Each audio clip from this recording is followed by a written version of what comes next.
ओम शांति। मन बुद्धि को चारों ओर से निवृत्त कर एकाग्र करना, एक बाबा की याद में टिकाना, ये सुंदर अभ्यास हम हर रोज बार बार करते हैं। क्योंकि 63 जन्म से मन बुद्धि को भटकने की आदत पड़ गई है। मन बार बार तन्मना भव जन्मना भव हो जाता है। कभी देह खींचती है, कभी देहधारी खींचते हैं। और बाबा बार बार हमें मन मना भव होने का मंत्र देते हैं। बुद्धि को पर चिंतन, पर दर्शन, पर मत की आदत पड़ गई है। और बाबा हमें स्वचिंतन, स्वदर्शन की मत देते हैं, श्रीमत देते हैं। परंतु अभ्यास से हर कार्य संभव है। और हमने कल्प कल्प बार बार इसी अभ्यास से स्वयं को एकाग्र किया है। एक की याद से अपने विकर्मों को विनाश किया है। क्योंकि ये एकाग्रता ही, ये अखंडता ही, ये एक रस स्थिति ही आत्मा को उस एक की याद से, उस एक के प्रभाव से अपना स्वभाव और संस्कार परिवर्तन करने में मदद करती है। और एक धर्म, एक राज्य की भविष्य स्थापना में भी मदद करती है। तो आज की मुरली भी कैसे हमें इस 63 जन्मों की आदत को मिटाना है, सिखा रही है। सुनते हैं प्यारे बाबा के मधुर महावाक्य। आज है 27 तारीख, 27 जून 2026। बाबा के महावाक्य हैं, मीठे बच्चे, याद से आत्मा का किचड़ा निकालते जाओ। आत्मा जब बिल्कुल पावन बने तब घर चल सके। जब तक अपवित्र है, ऊपर नहीं जा सकती। प्रश्न है, इस अंतिम जन्म में बाप के किस डायरेक्शन को पालन करने में ही बच्चों का कल्याण है?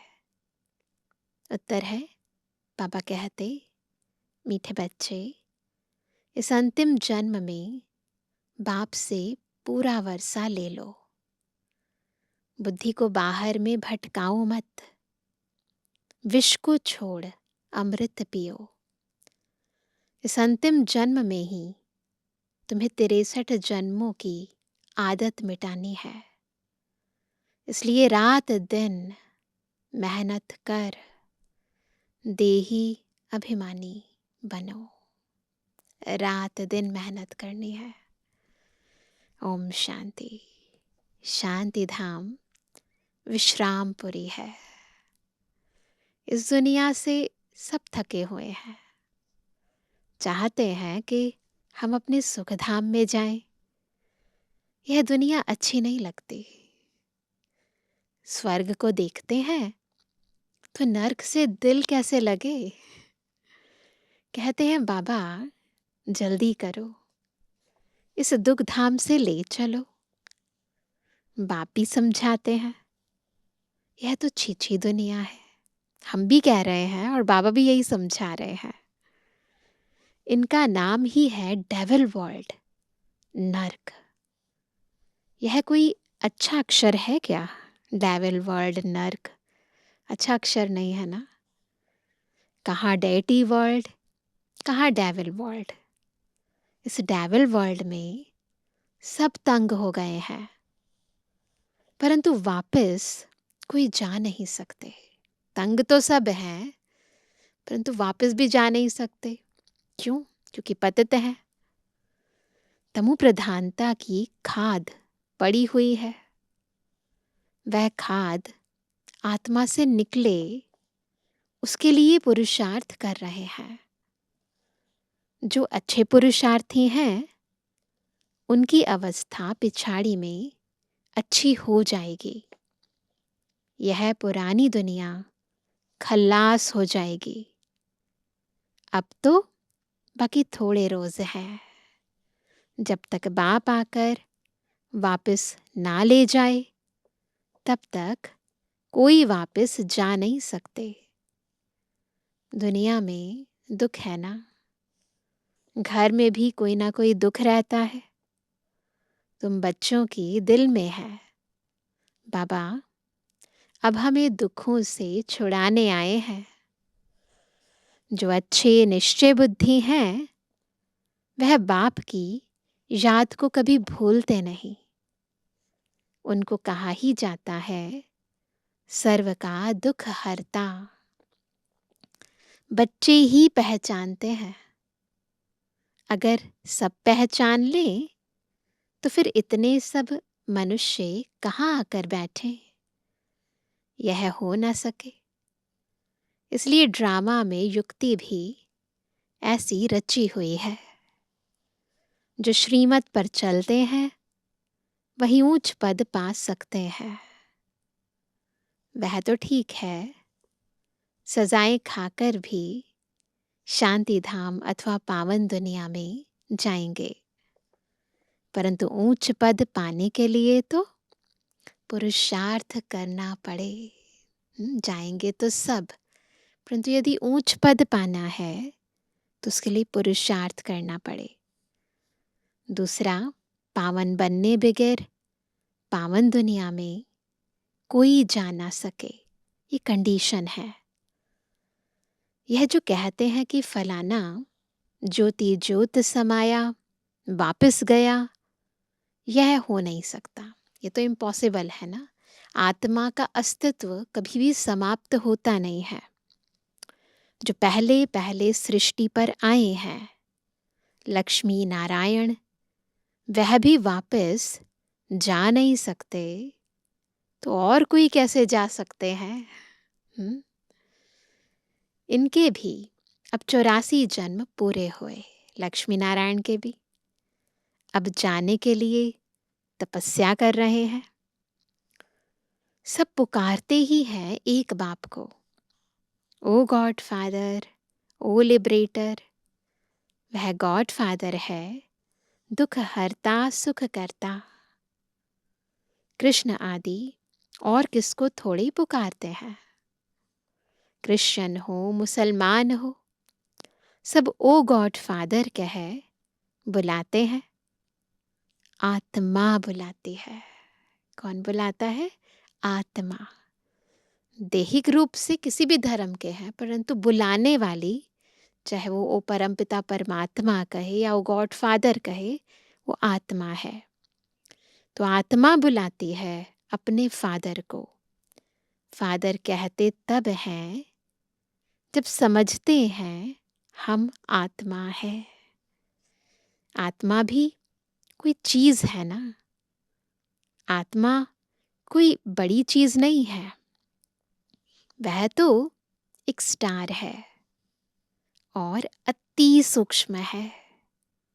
जैसे बाबा है वैसे ही आत्मा का स्वरूप है। अब तुम बाप की महिमा करते हो। वह सत्यचित है, ज्ञान का सागर, आनंद का सागर है। तुम्हारी आत्मा भी उनके समान बनती है तो हम भी बन जाते हैं मास्टर। तुम्हारी बुद्धि में अब सारे सृष्टि के आदि मध्य अंत का ज्ञान आ गया है। और कोई मनुष्य मात्र में यह ज्ञान नहीं है। सारा भारत, सारी विलायत ढूंढ लो, कोई को भी पता नहीं। आत्मा 84 जन्मों का पाठ बजाती है। 84 लाख तो इम्पॉसिबल है। 84 लाख जन्मों का तो कोई वर्णन ही ना कर सके। उसकी डिटेल तो किसी को पता ही नहीं ना।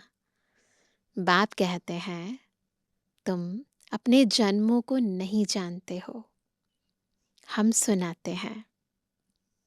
वह सब सुनते हुए भी पत्थर बुद्धि समझते नहीं कि 84 लाख जन्म हो तो कोई सुना ही कैसे सकते। अभी तुम जानते हो हम ब्राह्मण हैं, हमने 84 जन्म लिए हैं।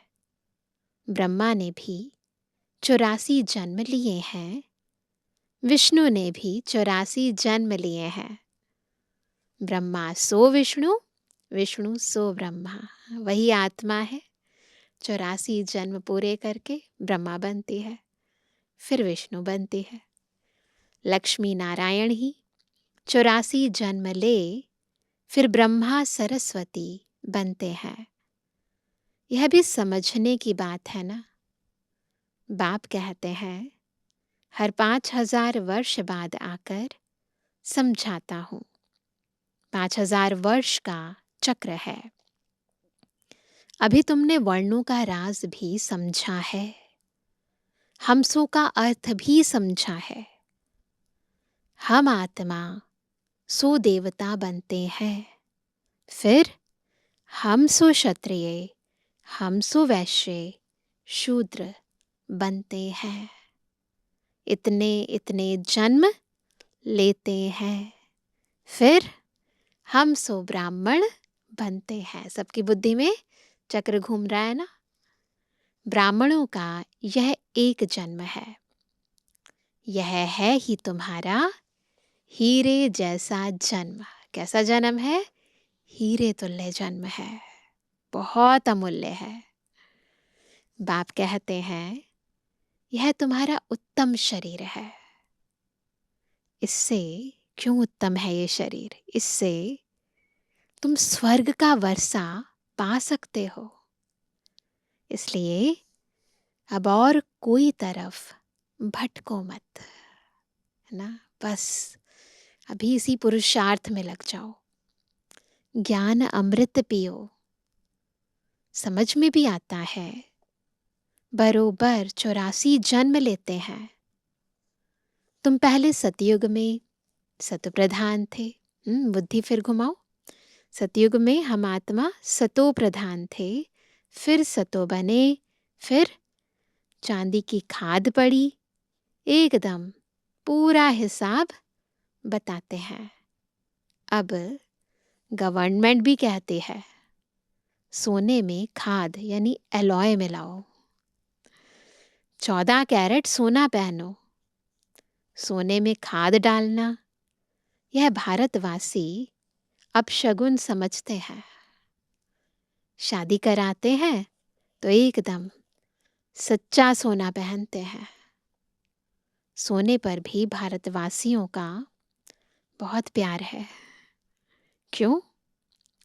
भारत की बात पूछो मत, है ना। क्योंकि भारत तो सोने की चिड़िया था ना।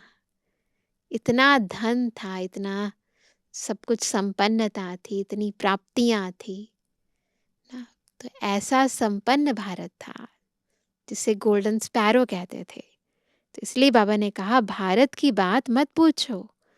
सतयुग में तो सोने के महल थे, सोने की ईंटें थी। जैसे यहाँ ईंटों की ढेरी लगी रहती है, वहाँ बिल्कुल पहुंच जाओ उस दुनिया में, वहाँ क्या होगा? सोने चांदी की ढेरी रहती है। माया मच्छंदर का खेल दिखाते हैं। ट्रांस में गया, देखा उसने चारों तरफ सोना हीरे जवाहरात, तो सोचा झोली भर के ले जाऊं, परंतु वो तो ट्रांस था ना। तो ऊपर गए, नीचे आए तो झोली खाली। तो ये माया मच्छंदर का खेल दिखाते हैं। उसने सोने की ईंटें देखी, सोचा ले जाता हूं। नीचे उतरा तो देखा तो कुछ भी नहीं है। कुछ ना कुछ बात लगती है। यहाँ भी ऐसे होते हैं। बच्चियां समझती हैं अभी हम फिर से स्वर्ग में जाते हैं। फिर अगर पति आदि तंग करते हैं तो बेचारी अंदर में रोती हैं, कब हम सुख धाम में जाएंगे? बाबा आप जल्दी करो। बाप कहते हैं बच्चे जल्दी कैसे करूं? पहले तुम योग बल से अपना किचड़ा तो निकालो। कई बार बाबा ये बात कहते हैं, बाबा तो सेकंड में सब कुछ चेंज कर दे, लेकिन बच्चे तैयार नहीं है। है ना? बाबा कई बार कहते हैं ना, पर्दा खोलूं और पता चले कि अभी तो सभी ड्रेस ही पहन रहे हैं, तो क्या देखेंगे लोग स्टेज पर। तो बाबा कहते हैं, योग की यात्रा पर रहो। बाप धीरज देते हैं, पुकारते भी हो, हे पतित पावन आओ। गाते भी हैं, सर्व का सद्गति दाता एक। यहाँ की ही बात है। अकासुर बकासुर, यह सब बातें इस संगम समय की हैं। यह है ही आसुरी दुनिया। तो बाप समझाते हैं, मैं कल्प कल्प संगम पर आता हूँ। जब सारा झाड़ जड़ीभूत अवस्था को पाता है, कब आते हैं बाबा? संगम पर। एक ऐसा टाइम जब सारा झाड़, संपूर्ण मनुष्य सृष्टि जड़ीभूत हो जाती है। तो बाबा कहते हैं, जब सारा झाड़ जड़ीभूत अवस्था को पाता है, तुम जानते हो सतयुग में हर चीज सतो प्रधान होती है। यहाँ इतने पंछी जानवर आदि हैं, यह सब इतने वहां नहीं होंगे। बड़े आदमियों के पास अच्छी सफाई रहती है, उन्हों के रहने का स्थान, फर्नीचर आदि बहुत अच्छा होता है। तो हम भी तो बड़े ते बड़े बन रहे हैं ना। तुम भी इतने ऊंच देवताएं बनते हो, तो वहां भी फर्नीचर इत्यादि बहुत अच्छा होगा ना।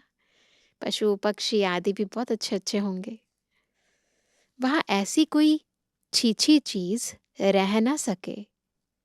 यहाँ तो मच्छर आदि अनेक प्रकार की बीमारियां, कितनी गंदगी रहती है। गांवों में इतना गंद नहीं रहता, शहरों में बहुत रहता है ना गंद।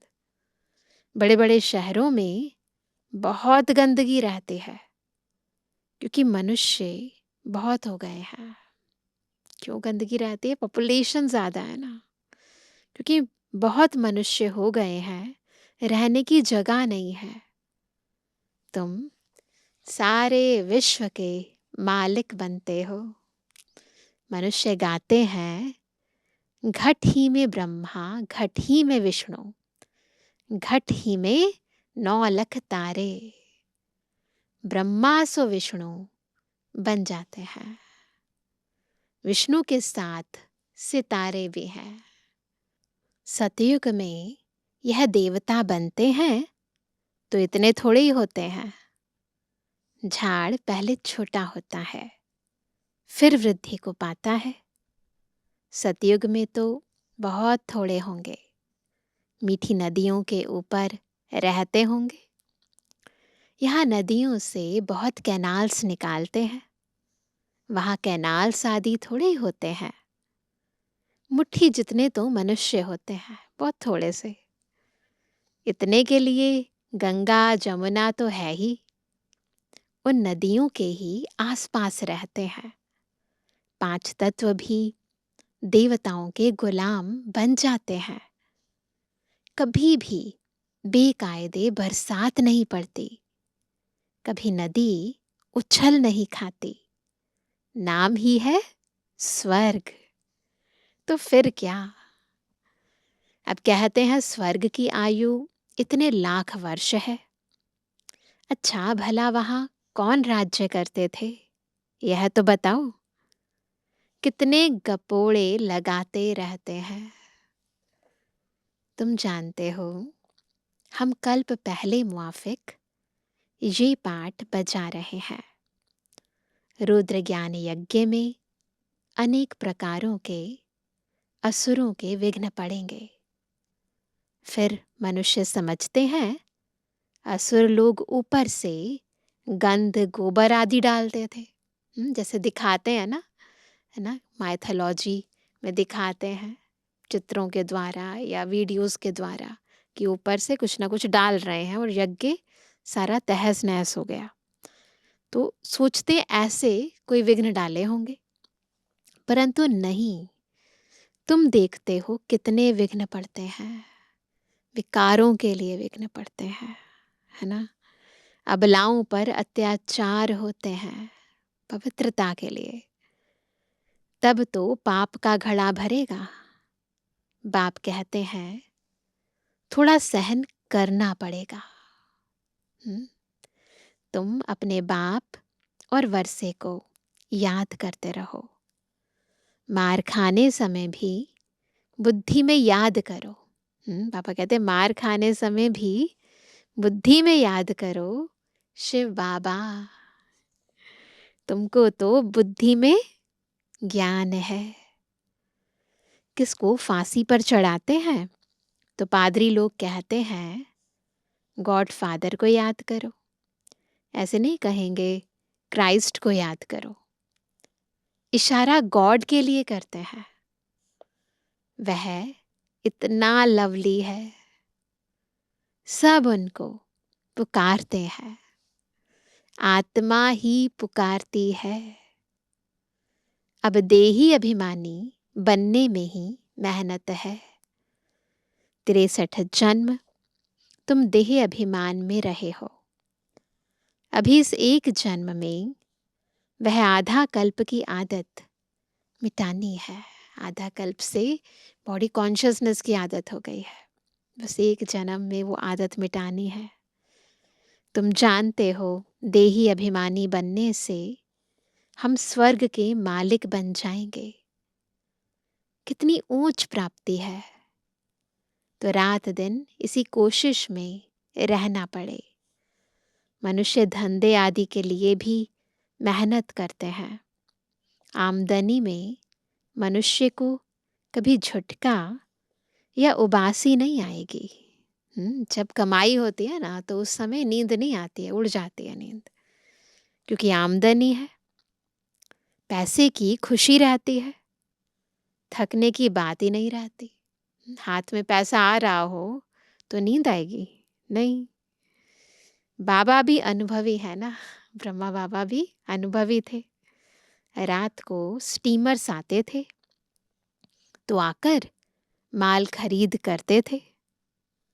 जब तक ग्राहक की जेब खाली ना करें तब तक उनको छोड़े नहीं। बाबा ने रथ भी पूरा अनुभवी लिया है। इसने सब अनुभव किया है। दुनिया का सारा अनुभव ब्रह्मा बाबा को था। गावड़े का छोरा भी था, 10 आने मण अनाज बेचता था। अभी तो देखो विश्व का मालिक बनते हैं, क्या से क्या बन जाते हैं ना। हम भी क्या से क्या बने, पर ब्रह्मा बाबा की जीवन कहानी तो बहुत ही वंडरफुल है। एकदम गावड़े का था, फिर चढ़ गया तो एकदम जवाहरात के धंधे में लग गया। बस जवाहरात की बात है ना, फिर इधर उधर की बात नहीं, बस बुद्धि में बस जवाहरात ही थे। यह फिर है सच्चे जवाहरात। ये जो हम सुन रहे हैं ना, ये महावाक्य, यह सच्चे जवाहरात, अमूल्य रत्न है। यह होता है रॉयल व्यापार। बाबा बहुत अनुभवी है। बाबा वाइस रॉय आदि के घर में ऐसे जाते थे जैसे अपना घर। पहले तो ब्रिटिश गवर्नमेंट थी ना, तो बाबा उनके पास भी जाते थे बिल्कुल अपने घर की तरह। इनको फिर कहा जाता है अविनाशी ज्ञान रत्न। जितना यह बुद्धि में धारण करेंगे, वो रत्न देह पर धारण करते हैं, ये रत्न बुद्धि में धारण करने हैं।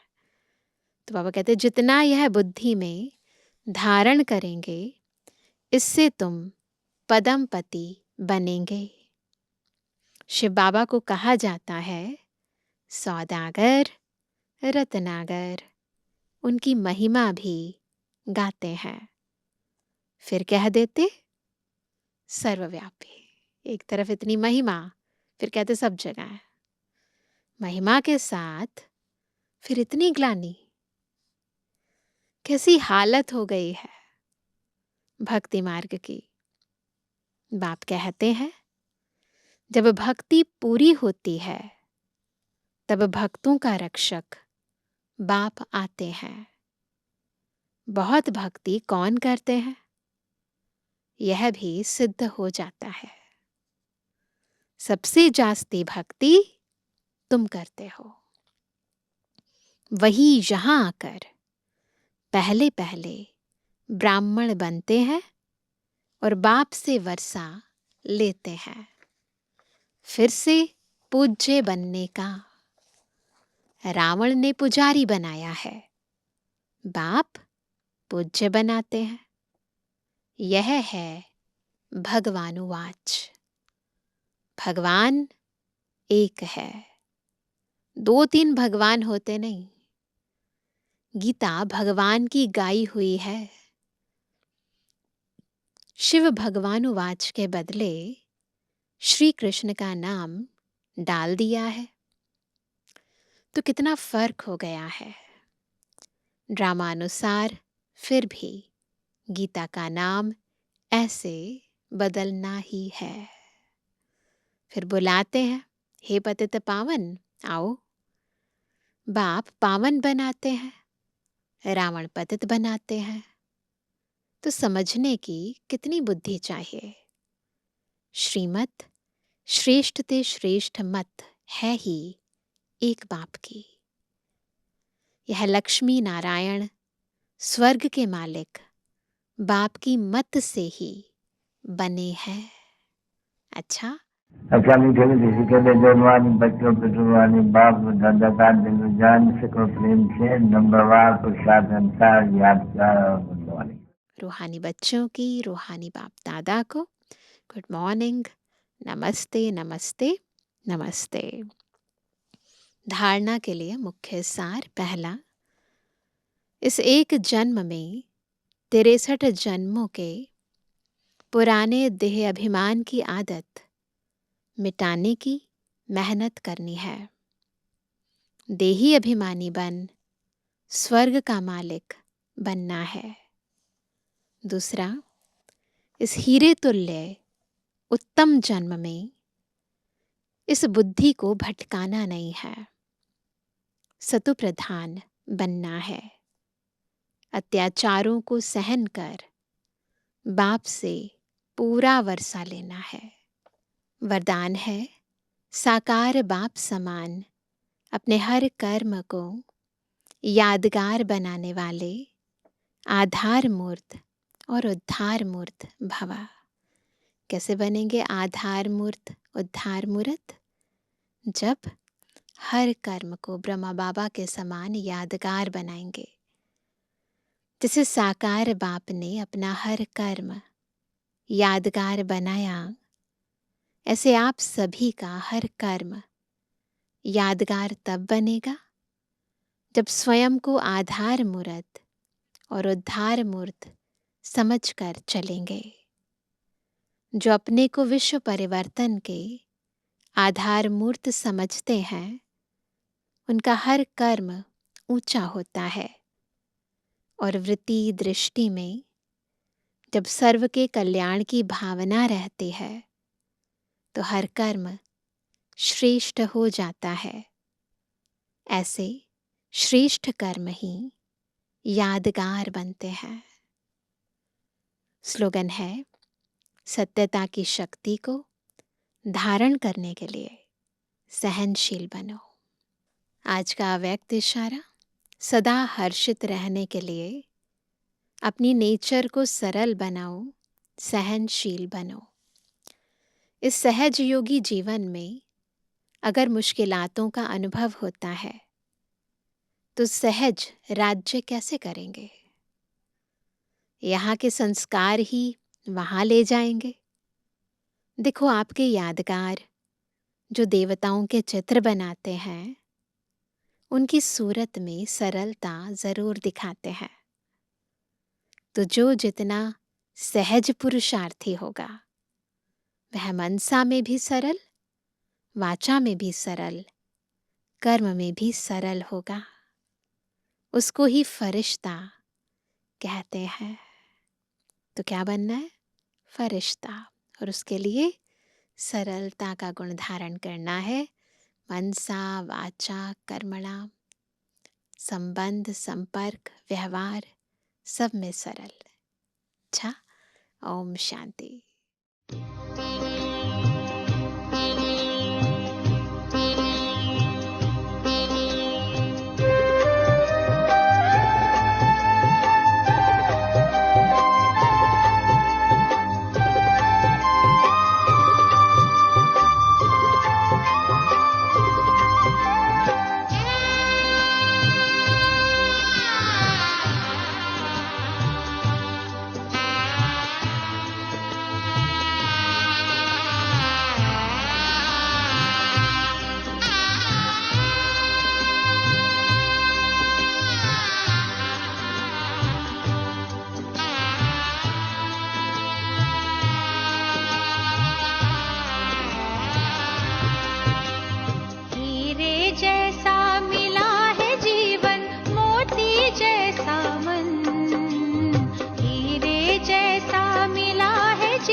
बाबा हमको नया जीवन, दिया है बाबा हमको नया जीवन, दिया है बाबा हम